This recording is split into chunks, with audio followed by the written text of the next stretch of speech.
तो पिछले चैप्टर में आप लोगों ने, पिछले वीडियो में आप लोगों ने देखा था कि ग्राफ कितने प्रकार के होते हैं, उसे कैसे पहचानना है समीकरण देख करके।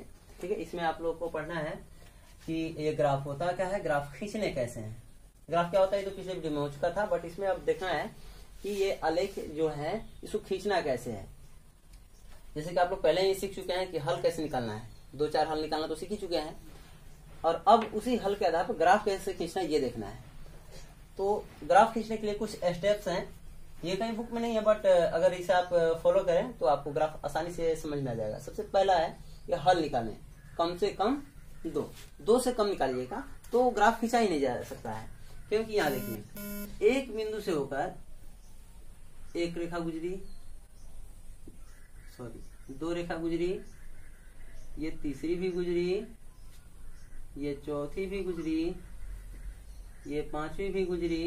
क्या लगता है आपको ऐसी कितनी रेखाएं गुजर सकती हैं? एक बिंदु से होकर कितनी रेखाएं गुजर सकती हैं? अनंत। तो इसलिए अब कैसा रेखा होगा एक बिंदु से निर्धारण नहीं होगा, कैसा ग्राफ आएगा ये एक बिंदु निर्धारित नहीं करेगा। इसलिए आपको सही रेखा प्राप्त करने के लिए कम से कम कितने बिंदु चाहिए? 2। इससे होकर के गुजारी रेखा को, ठीक है। कोई और भी रेखा है जो दोनों से गुजर जाए? ये देखिए ये तो सिर्फ इससे गुजरा, ये तो सिर्फ इससे गुजरा, ये तो सिर्फ इससे गुजर रहा है या इससे गुजर रहा है।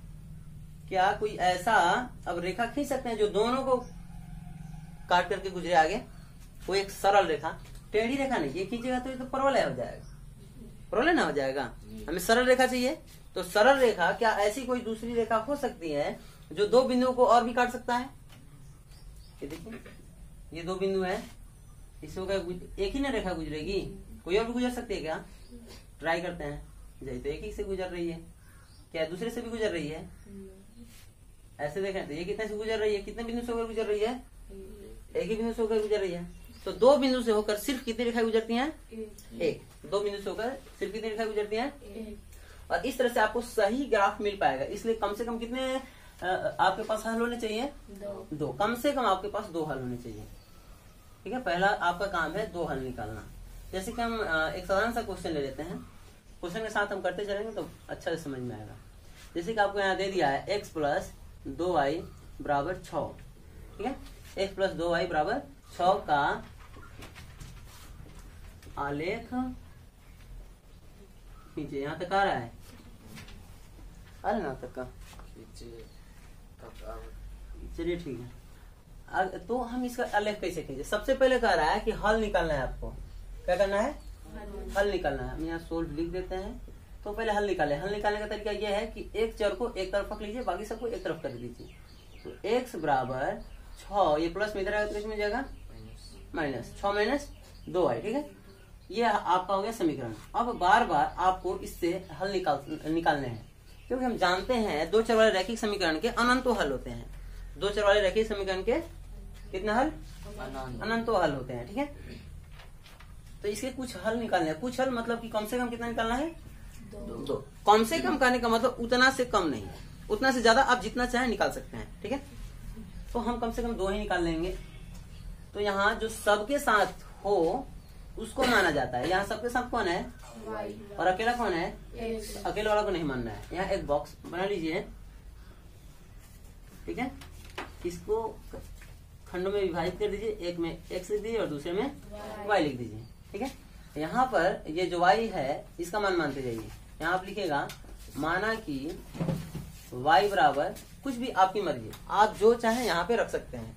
जैसे अगर यहाँ आप चाहें तो 2 रख सकते हैं।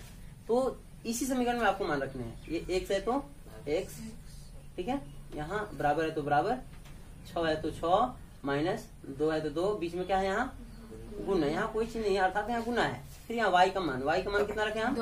2। तो यहाँ x = 6 - 2 दूनी 4। यहाँ 6 में से 4 गया तो 2। ठीक है, ये जस्ट यहाँ रख ही लीजिएगा, नहीं तो फिर बाद में आदमी भूल जाता है। y कितना है? 2। तो x कितना आया? 2। फिर कुछ और मानेंगे। माना कि y = यहाँ तो 2 माने थे, अब क्या मान लें? कुछ और, कुछ भी मान लीजिए, 3 मान लेते हैं।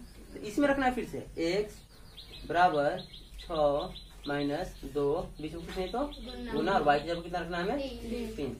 x बराबर 6 माइनस 2 6 में 6 गया तो 0, ठीक है। तो y रखे हम कितना 3 और x कितना आया 0। कम से कम 2 हल निकालिए। आप चाहे तो 5 10 जितना मर्जी हो उतना आप हल निकाल सकते हैं, ठीक है। लेकिन कम से कम आपको निकालना है कितने हल, 2 हल निकालने हैं। हमने कर लिया पहला स्टेप पूरा। दूसरा स्टेप, ग्राफ पर एक पैमाना निश्चित करें। तो सबसे पहले मेरे पास, हम लोगों के पास एक ग्राफ कॉपी होनी चाहिए। अब बोर्ड पे तो ग्राफ कॉपी है नहीं, तो हम यहाँ पे एक छोटी से, यहाँ तक आ जाएगा, इधर है यहाँ।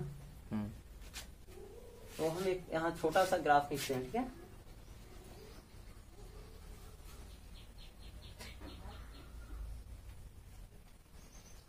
यहाँ पैमाना निश्चित करेंगे। यहाँ आपके ग्राफ कॉपी पे यहाँ गाढ़ी लाइनें होंगी,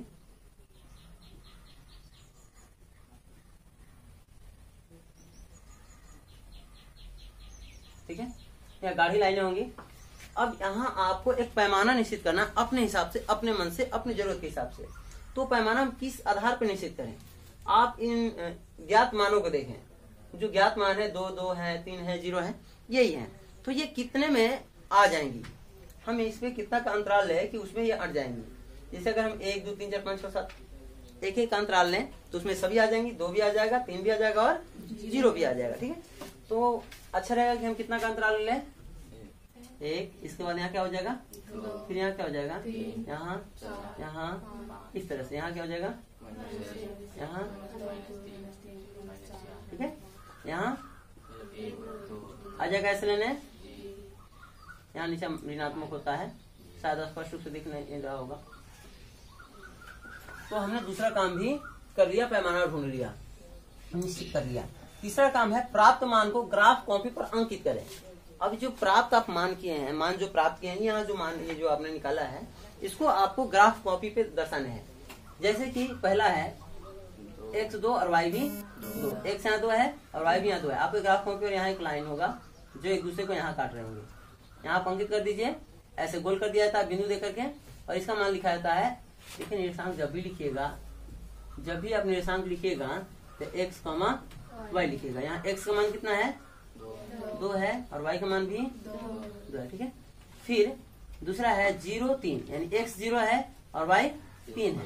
हम पहले क्लास में आप लोग बता चुके थे कि x 0 होता है y पर और y 0 होता है x पर, ठीक है। तो यहाँ x 0 है, मतलब कि किस अक्ष पर होगा, ये y अक्ष पर होगा।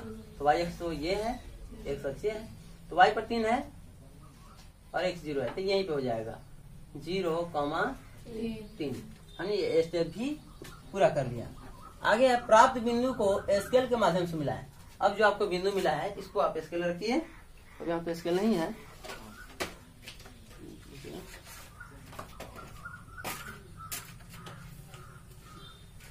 स्केल के माध्यम से। ऐसे स्केल नहीं रख लिया जाता है, ऐसे रखा जाता है ताकि दोनों जो है एक दूसरे से मिले, ठीक है।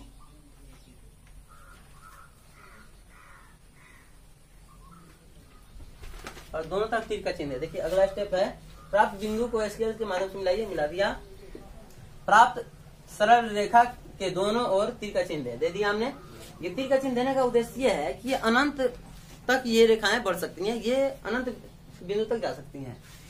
आगे है सरल रेखा के ऊपर या नीचे समीकरण को लिख दें। जो समीकरण आपका था यहाँ क्वेश्चन समीकरण, इसको आप इस रेखा के कहीं भी अगल बगल में लिख दीजिए ताकि पता चले देखने वाले को कि समीकरण यही था और इसका यही ग्राफ है।